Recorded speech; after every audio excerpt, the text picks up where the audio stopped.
Second 4 বছর রইলাম আর কি এখানে আছি। আমি বাবলুদা এদের সাথে আগে কাজ করেছি, পরবর্তী ফেজে আসলাম তখন তখন নতুন অনেকের সাথে যারা কাজ করেছি তারা আবার চলে গেছে এখান থেকে।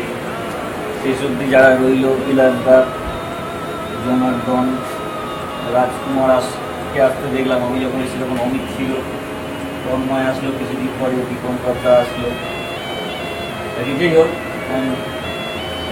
খুব একটা সুন্দর এক্সপিরিয়েন্স এখান থেকে আছে আমার একটা। আমাদের এগুলো মফস্বলের অফিস, অন্য জেলার ক্ষেত্রে বলতে পারবো না, আমাদের জেলাগুলোর ক্ষেত্রে মফস্বলের অফিসগুলো একটা ঘরানায় চলে, আবার সদর অফিসগুলো বারাসাত আর একটা ঘরানায় চলে।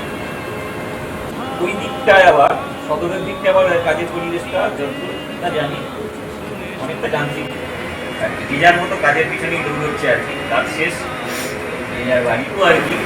এর আগে যখন বারাসাতে ছিলাম, তার আগে তো মফস্বল থেকেই গিয়েছিলাম, এই বারাসাতে এই জিনিসটাকেই মিস করতাম আর কি। এই জিনিসটাই আর কি মিস হবে আর কি, এই কাজের জায়গার যে আনন্দগুলো, ছোট্ট ছোট্ট আনন্দগুলো, ছোট্ট ছোট্ট বিষয়গুলো।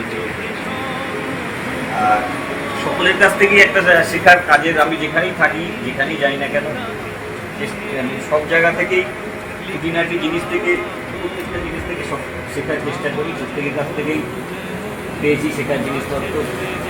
আগামী দিনে সেগুলো আমার চলার পথে পাতেও থাকবে এবং প্রত্যেকের জন্য আমার শুভকামনা, শুধু কাজের সাথে সম্পর্ক না, এবং না বা সামাজিক দিক। এই বলে প্রত্যেককে আমার ধন্যবাদ জানিয়ে, আমার নমস্কার জানিয়ে